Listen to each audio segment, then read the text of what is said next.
other types of blocks. We've got wheels, so we're going to press tab. No, we're not, because I'm not in the build menu. So you can press B on the workshop area there to go to the workbench, or you can go to the workbench and press E. And we are going to look at wheels. So there's loads of wheels now. There wasn't this many wheels, but obviously there's a lot more now. You got your normal wheels. Like, so some wheels, you got to look at the logic in wheels. So these wheels just have brakes, and that's a variable brake, and it tells you in the description there. So 0 will be the brake off, oh no, 1 will be for like soft braking, and then here, oh no, sorry, that's a variable brake. So this is an on and off switch for the brake, which you can send to a hotkey, or you can send it to a toggle button, which we've already covered. And then the variable brake changes whether you want it to brake hard or whether you want it to brake softly. So if you wanted that to brake softly, you just put like a constant number or something onto there to make it a number 1 all the time. But yeah, if you wanted to brake, you could say like, look, when I press the number 1 key, I want these wheels to brake. So then you'll connect this logic node, which is an output, to the input of the brakes on the wheels. Then when you press number 1 on that seat, that will brake the wheels. You've also got some medium wheels. I don't think any of these wheels, so these wheels don't have a drive. These are just steering and braking wheels. And then you got a small wheel. And again, they just brake and steer. There's no electric, there's no drive in these. We won't do tank tracks right now. We'll do wheels first. These wheels that I just showed you, they're basically the old wheels. They're the wheels that came when the game first came out. You've now got these new types of wheels. So with the new wheels, you've got your bog standard ones like this, which come with no suspension. They use a lot less physics. These do have a drive, so if I delete this block here, you'll see it's got an input there. If you press the select, sorry, not select, if you put a block on, you hover over this, it tells you that needs power. So power will need to go in there. And I'll go into piping and power and stuff later. So yeah, these ones will actually have a drive system and will work. But then the newer blocks that have come out is you can get the same size wheel, but this time it's added like a suspension. So these will bounce and absorb shock. And obviously in the select settings, you can mess around with tire pressures, the tire radius itself. You can adjust slightly the grip and stiffness, and you can even change like the tread to get the right look, for example. And they come in various sizes. So we've got the next size up, which is the 5x5. We've got a 7x7, and we've got a 9x9 for your bigger creations. And I'll spawn that in just so you can get a scale of these tire sizes. So the 9x9s are like nearly the size 7x7, so that's the size of a human is one of these wheels. And then obviously they get a little bit smaller as we go through.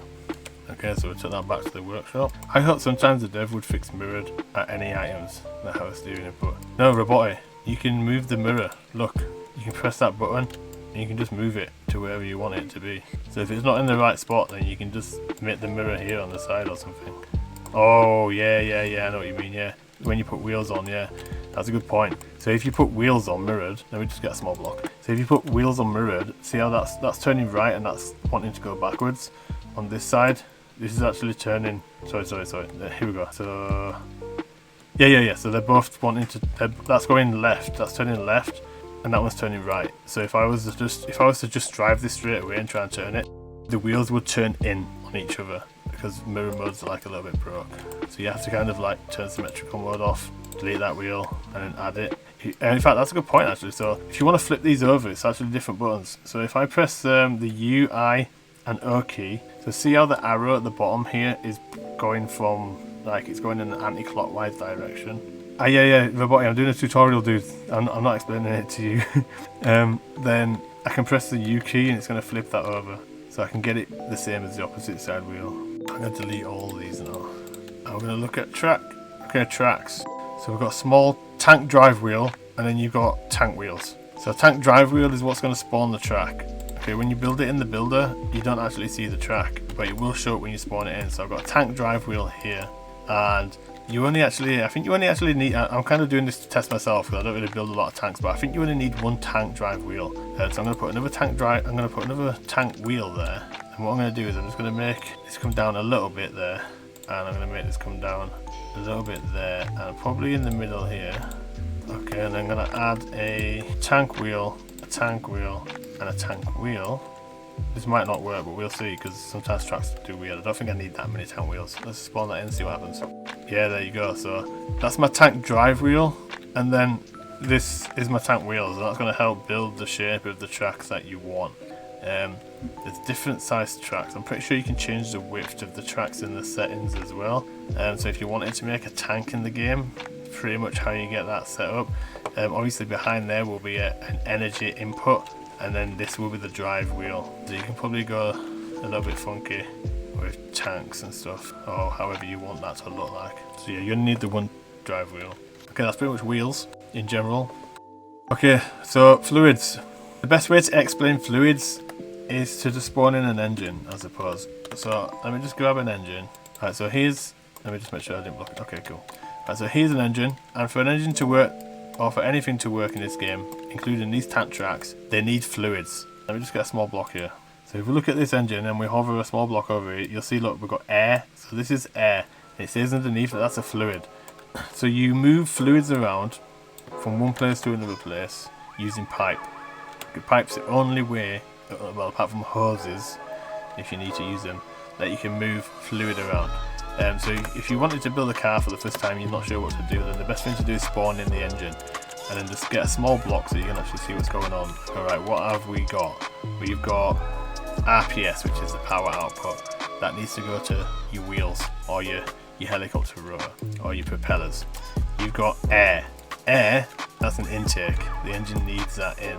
Then you've got fuel, which is an intake. You've got the exhaust, which is an output. You've got the coolant out, and you've got the coolant in. Okay, so it's kind of telling you what you need to connect this stuff up to, but you use pipes to do that. Now, a word of warning, so if you use a normal pipe like this, if you were sucking in, for example, let's say you were sucking in 100 air, as soon as you use a T junction like this, you've now split that down 50-50. So anything in this side of the pipe is 50% less than what was in this pipe. And this is 50% less. So you need to kind of avoid using T-junctions. If you was going to drive that wheel and you wanted maximum efficiency, then the RPS, you should have two engines, one for each wheel. Because as soon as you use a T-junction to go from that wheel to that wheel, you've split your energy in half, for example, because you've used that T-junction. So you need to be aware of T-junctions. So yeah, fluids are transported via pipes. I'm not going to go into building an engine right now, but that would require air. So if you just look, if you search for anything like, so a fluid port is your basic air intake system. A fluid port will suck in water, it will suck in air, it will suck in diesel, it will suck in anything that is around it. So if it's out in the open like this, air will be sucked into there and into the engine. You've also got actual bigger sort of, this is a fluid intake. Obviously fluid is air, so if this was on the side of an aeroplane, this would also suck in air as well. If that was on the bottom of a boat, for example, this would be sucking in water, which you could use for a water pump. Okay, cool. So we're going to go into fuel tanks. Obviously everything needs fuel. This is fluid. There's pre-built fuel tanks, and they come in three sizes. You have a small fluid tank, you have a medium fuel tank, and you have a large fuel tank, which we can put here. Okay, so they're the three types of fuel tanks, for example. So custom fluid tanks, you can make custom fluid tanks as well. And it's basically a box that you make out of blocks. And the bigger you make the tank, the bigger the fuel it can hold. I'll explain that. I'll build one of those for you in a minute so you can see how that works. By using wedges instead of blocks, you can add more fuel capacity. The reason why is because wedges are half a cube, so it can give you 8 litres of fuel, while a cube only gives you none, for example. Okay.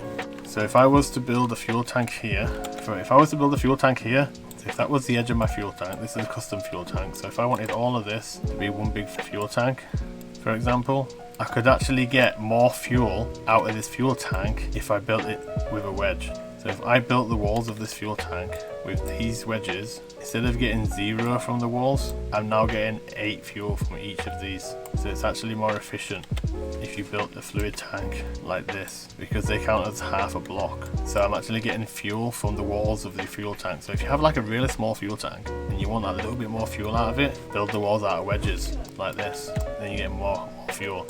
What you also need though for this to be a fluid tank is you need a fluid port. Like, I'll put it in the side so you can see what we're doing here. So you need a fluid port. Okay, so that's where your pipe will come out and suck your fuel out. You also need a fluid spawner, which is this, and that's going to spawn the fluid. Obviously this will have a roof on it, like so, but for this purpose I'll take the roof off. and if you wanted, you can choose what you want this to spawn. So you might want to spawn diesel, seawater, fresh water for cooling systems, maybe jet fuel, and you can decide how much fuel starts in that tank. Again, that's how you build a custom fluid tank, but the wedge block's just a little top tip on how you can get more fuel from a fuel tank. Okay, if you spawn in a fuel tank and it's empty, then it means your fuel tank has a leak. Okay, so see how there's a leak there? So I'll show you a really good trick. So let's say that's blocked off.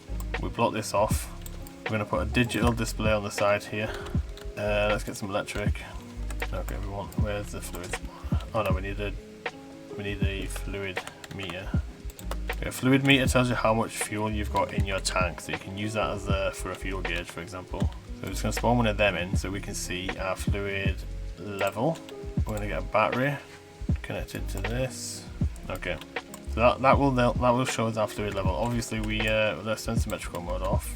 Right, we have a hole in our tank here, so we're going to spawn this in. Do we have a hole in the tank? Maybe that don't count as a hole. Let me check. Let's block it up. Right, we have a hole in our tank, 100%. Oh yeah, it's on minus, it's fine. Right, it was a hole. Right, okay, so let's say you spawn it in, and the engine's spinning around because I built it on the pivot. That's cool. Right, so we have we have a hole on the tank. We have a hole in the tank, and you're like, let's say it's a big tank or something, and you can't find where the hole is. There's a couple of ways you can do that. The easiest way to find holes, I find, is to put merge mode on, because it changes the color of the blocks, and it makes it like really easy to kind of like see if there's a hole. But let's say you can't see where the hole is. Another really good idea to do is split the tank. Let's say we split the tank in half. For example, we split this part of the tank in half like so. It's not really half, but I'm trying to do this for an example. And then we spawn it back in. Okay, then we know the hole's on the other side of that tank, for example. And then you just keep doing that until you find where the hole is. Oh yeah, okay, so there was a hole there. Okay, so this side's completely blocked off now. So then we'll know the hole's there if we spawn this in. Fluid tank's not working. It's ruining my tutorial. Look, let's have a look. Do I actually have a hole? Oh, I do actually. I don't know where the hole was. Never mind. So yeah, custom fluid tanks are quite simple to build. I mean, just use any size square that you want and just block it off like so. I don't have a hole anywhere though. Okay, so these small tanks, where are they? Yeah, these three here. So these are the pre-built tanks. You can use them, they're perfectly fine, they contain fuel. The small fluid tanks, it takes up a 1x1x2 space, and it has a set capacity, which is currently 31 litres of fuel, which is about 15 per block. The medium fluid tank takes up a 2x2x3 space, and that's got a capacity of 187 litres, which is 15.6 litres per block. But the large fluid tank, which is the one on the right here, that has a capacity 705, which is 15.66 per block. So it's actually the large fluid tank has a better space to capacity ratio over the other two. If you find, so what we'll do is we'll just quickly go into the final part of this bit. So obviously you need pipes to pump the fuel. If you find that you have a long piping system and the engine or whatever it is you're pumping doesn't get enough of it, then you can also connect pumps to the pipes. Fluid in, make sure it's the right way by hovering over, so that's the wrong way. Fluid out. Okay, so you can connect a pump to the piping system, and then it'll suck the fuel through. And obviously that just requires an electric connection from a battery, and then something to turn this pump on and off. There is a block, if you wanted that pump to always be on, which would probably use battery power, there is a block called the constant on signal, which you can just connect to anything that you want to be on permanently, like that for example. Alright, that's pipes and pumps, that's fuel tanks, that is fluid in general.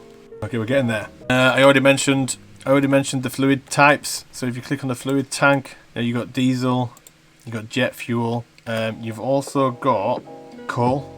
So coal is a fuel type for steam engines, for example, that run on steam. You do also have, if I can find it, you've also got a nuclear rod, but that's a completely different video on nuclear reactors, dude. But yeah, I do know how to make one. So coal and nuclear rods pretty much run in the same way, right? So how nuclear reactors and coal works is the nuclear rod gets hot when it's connected its case, and then the longer it's connected in there, the more heat it's going to make. It's going to heat up the water around the rod, and then that water is going to create steam, and that steam is going to create power, right?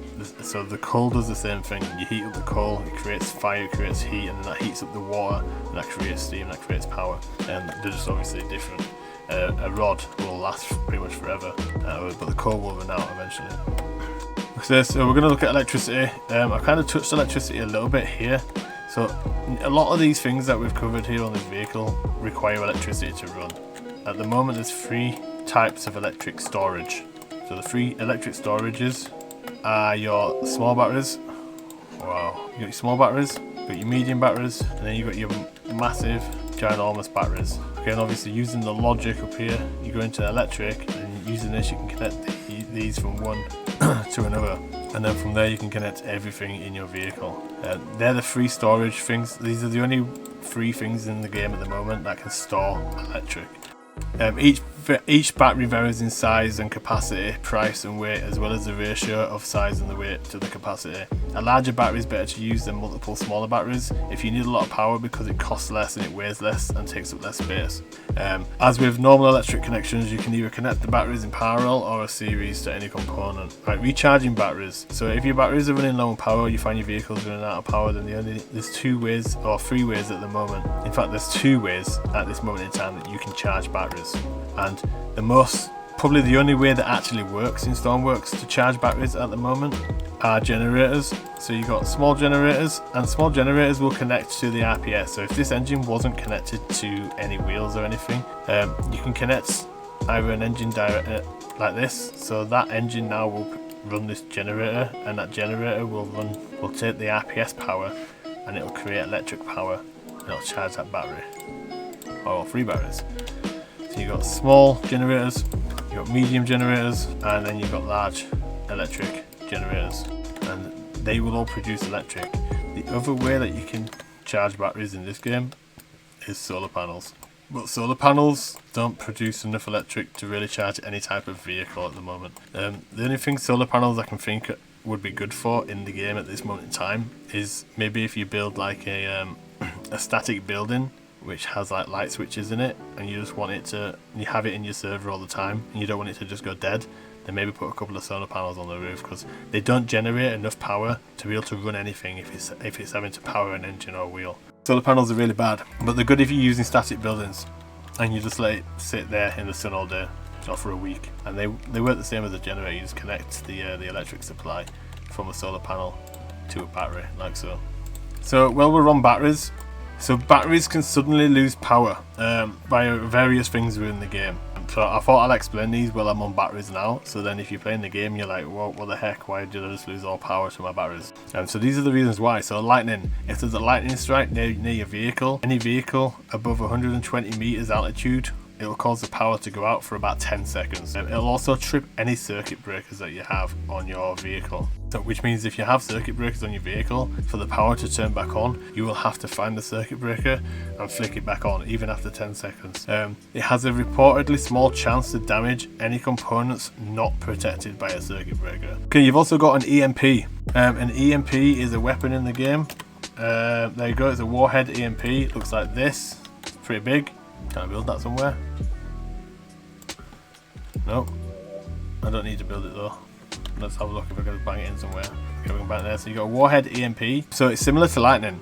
If an EMP warhead being set off basically will cause vehicles to lose power, but the EMP range is approximately 500 meters. So anything within 500 meters of the EMP warhead, the engine will be shut down as well, not just the electric. The engine will shut down.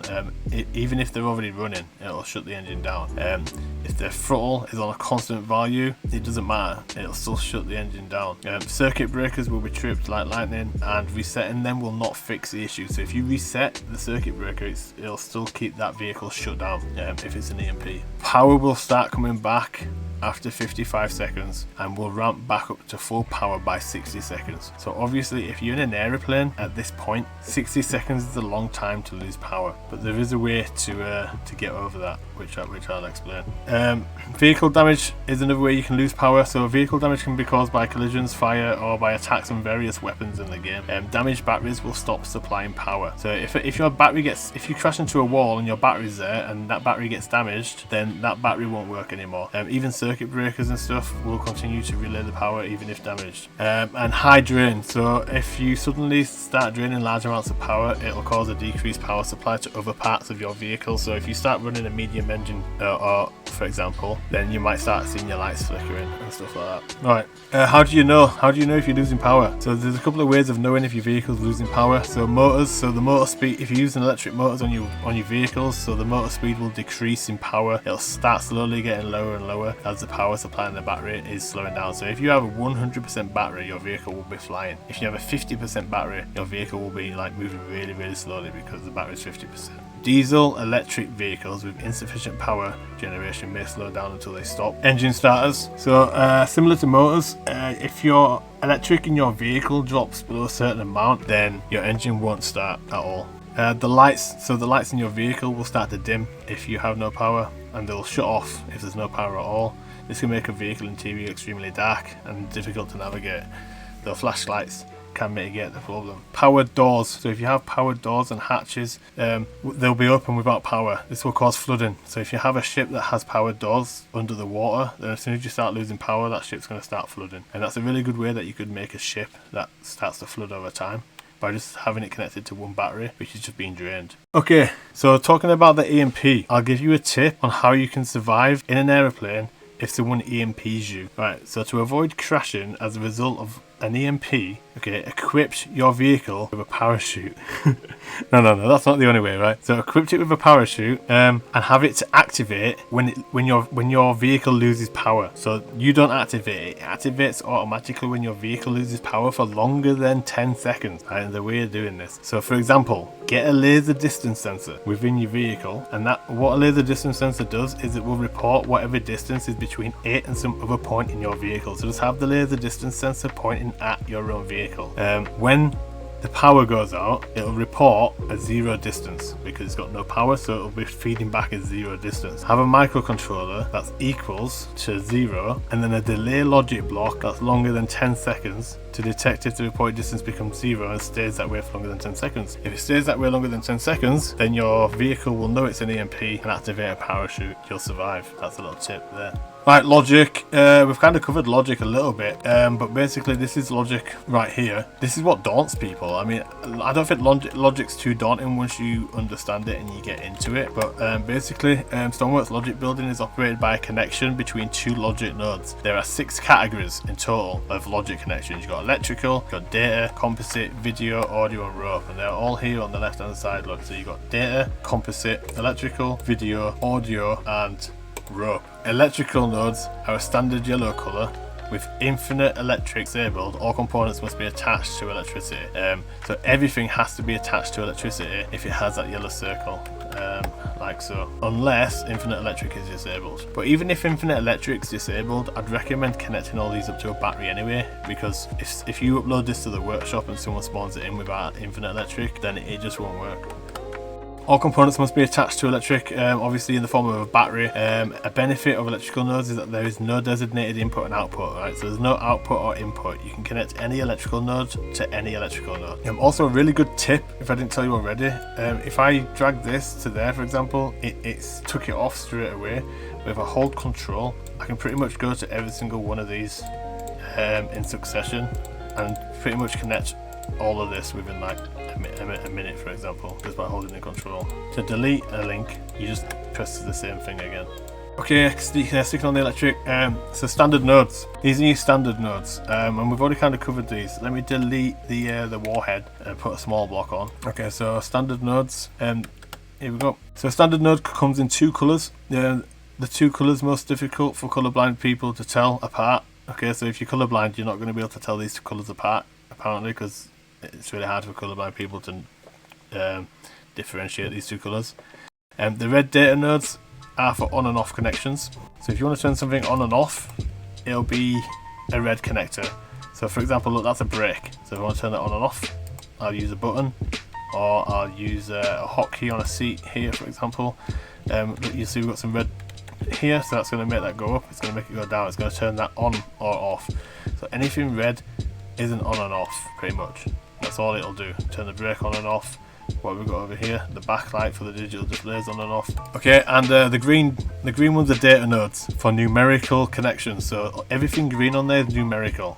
It's gonna give out a number, or it's going to want a number to be put into it. An on and off data node must be connected to another on and off data node, and a number data node must be connected to another number data node. So I can't connect on and off node here to any of the green dots. Even when I select that, you'll see all the green nodes disappear, and the only thing that exists are these output nodes. So the game won't even allow you to do that if you wanted to.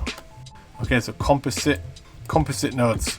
So composite nodes are purple in color, for composite data to be utilized. So a microcontroller must be used if you're using composite nodes, and a microcontroller is used to convert the signal into other logic nodes. Many components have composite output. However, this output will not always need to be used. So for example, this seat, so this seat here has one output for composite, and basically what that composite is going to do is all these normal controls here, so the A and the D, the hotkeys, all of that, this composite allows me to, so that's an output, it allows me to send it to the input of a radio, for example. And then if I had another radio on the same channel, if I go into data, you'll see it's got like a channel set in there, frequency, then I could have an output composite going to a microcontroller, which will turn all that back into the numbers and on and off switches that come from the seat, and therefore I'll be able to make a remote controlled vehicle, for example. And like I said, so I don't need to use both the composites on this radio, because all I want this radio to do is send composite data, but I don't want this to receive. So you don't need to feel like you need to use all this. This seat, I don't need it to use composite data at all. I might just want this one seat to send data. But that's a bit more of an advanced video. Microcontrollers are. Okay, so the next one, we've already done electric, is the video. So you'll notice there's no video on this at all whatsoever on this creation.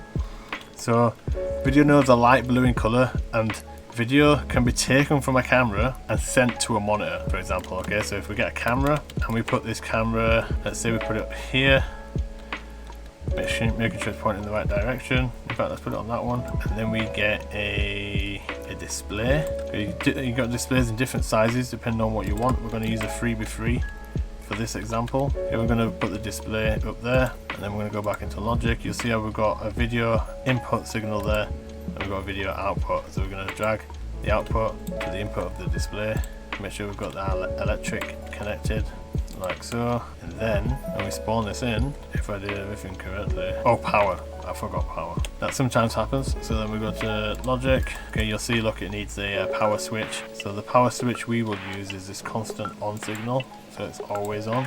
You'll see on the screen now that we've got the feed from the camera here at the back, and you can see that tank there, which is designed to kill zombies, because we are in the social gaming server, so anybody can join, and that's robotic, I think. So again, look, we can move this because we've still got it connected up to our seat, so we're moving the camera around. We can move left and right. Look, there's robotic up there, we can see him on the camera, and he's got his tank outside because our seat connector is still connected to the rudder. Cool. Next is our audio nodes. So we're in logic still, and we've got audio. Right, so audio, let me spawn in some blocks. So you have a microphone, so you can talk into a microphone. You've got a speaker, like so. We've got a speaker. And what we'll do is also, let's just grab a radio. Okay, we'll grab a radio as well. We might be able to do a full example here of how this works. So we've got audio. So radios have audio inputs and outputs. Seats have an audio output, but I'm not 100% sure they're working properly. And then you've got a microphone, which also has an output and an input, Obviously the microphone has an output and the speaker has an input. So let's get these set up. So our radio, we want that to receive voice, and we want that voice to go to our speaker. We also want our radio to send from our microphone voice. Okay, we're going to quickly go to the data because there's a couple of other things. So if we look at the microphone, it has is transmit. So at the moment it's going to be off. It's not going to be transmitting anything from the speaker. So if we put that on a constant signal, oh no, sorry, that's an output. We don't need to worry about that. Activate. So we want the microphone to be activated. Transmit on and off. So we want it to be transmitted on.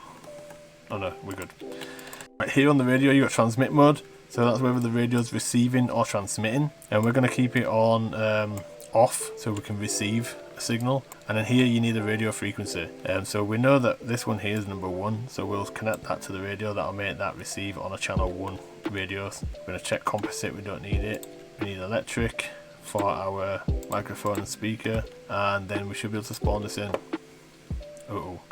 What have you got there? Alright, so I'm going to grab this radio, we're going to turn it on. Oops, press B button. Okay, so we're going to turn the radio on. Channel 1. Hello. Hello. Hello. Okay, so that's actually coming through that speaker there. Hello. Hello. Hello. Hello. Yeah, so you can see my voice is coming through the speaker here. Can you explain the electrical connector video transmit thing? Can you explain the electrical connector video transmit thing? Yeah, I can if you want. I think I might be getting onto that. So we'll do that now. Let's do it. Okay, do you mean radio receiving video? We can do that. So, no, what? Which bit? Which bit? You mean how to send a video feed through a radio? Spawn in an electrical anchor on electrical anchor. This. Oh, and go on video. Okay, yeah. So you want to explain that? So basically, right? Okay, let me do this. I'll show you how that works. But I'm gonna need a pivot. I'm gonna need a. I need to build it on a separate grid. Give me a sec. Hopefully they connect. On. So I need to make these on. Yeah, I'm gonna need. So right, first things first, right? So if this is on a separate grid, the electric won't go through there to there. So this won't power on if it's not connected. So I'm going to need to connect another battery to this initially, just to get this started. Well, I'll explain how it works. So it's if you want to send it from if you want to send the video feed, basically how it works is if you want to send the video feed from one part of your vehicle to the other part of the vehicle, then you need to send it through. It's the same way maglocks work. Maglocks work the same way, right? So let me just grab this display from up here and put that display there. Right. So this is how it works, right? Let me just make sure the electric connector works first. I need a constant on number. One sec. Let's put that there. Connect that to there. Right. So if I connect from that camera to that screen like that, the screen's not going to work. It's not going to work because it's not connected to the electric. Right, one sec. We need to figure this out. How can we get that to connect to there? Oh, we need it to be on. We didn't turn it on. On and off. Oh no, it should be on. What am I doing? Okay. Ignore that. Oh, no. Yeah. Okay. Don't worry about it, dude. I need a way to make this not fall. Let me get an anchor. Is it an anchor? Alright, basically I'll explain how it works because I can't get it to connect. Right. So if you want to send video from here to the connected anchor, then what you need to do is you need to go from the camera feed, not straight to the screen like this, because that won't work. And obviously that screen there might be on a different vehicle that you don't even have spawned in, but you might build 2 vehicles and then spawn them in afterwards. So what you need to do is you need to go to the send. So the video goes from here to the send, the input of the connector, and then on the vehicle that you want it to show the screen, you go from the receive, the output, to the video. So if I wanted that camera, if I wanted to connect a vehicle to my vehicle and that camera to show on the screen, I'd do this. I'd go from here to the send, and then on the other one I'd go from the receiving to the screen. That's how you connect that up. Does that make sense? And for example, even if I wanted to turn that TV screen on and off, I would get this constant on number here and I'd put it on the send. So it says on and off data to send to the connected, and then I'd get the output. So it's the on and off data to receive, and I'd put that onto the screen. And I'll turn it on and off as well. Does that make sense? I don't know if that makes sense. I need to connect a rope to these. I haven't done ropes yet. What? You'll see, oh, in fact, I can show you now. I'll show you now. Perfect. Watch. So I've connected the rope to them. So video. So if I go there, if I go straight from the camera to the screen won't work, right? 100% the screen will not work. So see how the screen's black? It's not working. Yeah? Happy with that. Now, if I go to, like I said, if I go from here to the connector, then I go from the connector up to here, now the screen will work.